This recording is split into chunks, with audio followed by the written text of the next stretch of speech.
পদত্যাগের অভিমান রাগ ঘৃণা দেখাবেন, এটা আবার সংবিধান সম্মত না। এইসব ছেলে মানুষই আপনি করেন না। 84 বছর বয়স, তো এই ছেলে মানুষই আপনার মানায় না। আপনি নাকি সারা বিশ্বে পদক পাইছেন, আরো কি কি পাইছেন, কিন্তু অং সান সুকির মতো আপনি ডেমোক্রেসির জন্য নোবেল পান নাই। আপনি গ্রামীণ ব্যাংকের জন্য নোবেল পাইছেন, আর আপনি নিজে পাইছেন। সেই যে অনেক গণতন্ত্র আপনি বোঝেন না, এটা আমরা বুঝি।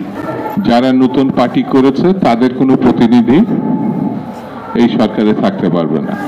2 জন প্রতিনিধির কথা সরাসরি বলেছে। আরেকটা লোক আছে যে বাংলাদেশকে বিক্রি করতে চায়,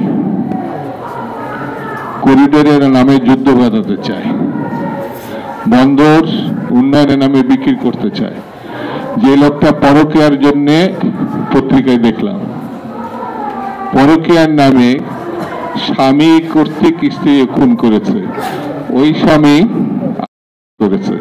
তার কারণ ছিল এই উপদেষ্টা খলিলুর রহমান। সে বিদেশে পালাইছে 30 বছর আগে।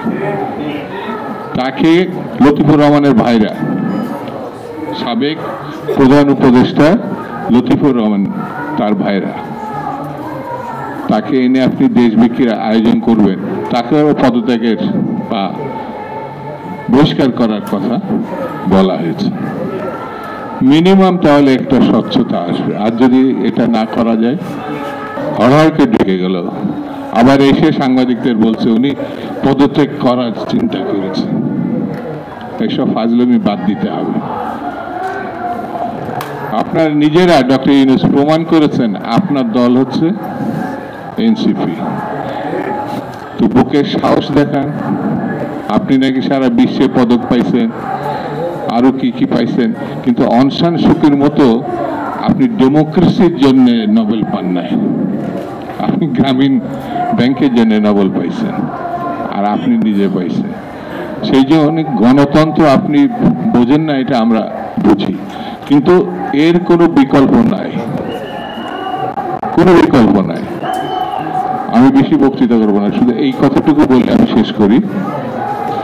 আপনি যদি 2 জন একটি দলের প্রতিনিধি বাদ না দেন, আর যে দেশ বিক্রি করতে চায় তাকে বাদ না দেন, তাহলে আমরা ধরে নিব আপনি একটি দলীয় সরকারের প্রধান।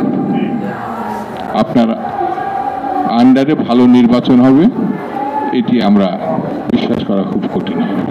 সেই জন্যে স্বচ্ছতার জন্যে, গ্রহণযোগ্যতার জন্যে নির্বাচন খুব জরুরি। এই নির্বাচনের কোনো বিকল্প নাই। এই নির্বাচন পারলে যত দ্রুত সম্ভব রোডম্যাপ ঘোষণা করেন, সন্দেহ বিশ্বাস দূর করেন, জাতীয় ঐক্য সৃষ্টি করেন। আর না হলে পরে দেশ কোথায় গিয়ে দাঁড়াবে তার দায় আপনি এড়াতে পারবেন না।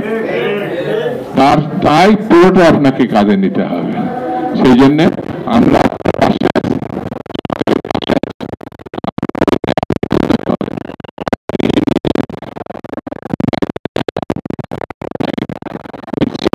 আলাপ করে আপনি পদত্যাগের অভিমান রাগ ঘৃণা দেখাবেন, এটা আবার সংবিধান সম্মত না। এইসব ছেলে মানুষই আপনি করেন না। 84 বছর বয়স, তো এই ছেলে মানুষই আপনার মানায় না। সেই জন্যে আপনি দৃঢ়তার সঙ্গে সামনে এগিয়ে যান, এটা আমরা প্রত্যাশা করি। এই সভা প্রত্যাশা করে, আমাদের আকন্দ প্রত্যাশা করে। ঠিক না? সবাইকে ধন্যবাদ। খুদা হাফেজ। বাংলাদেশ।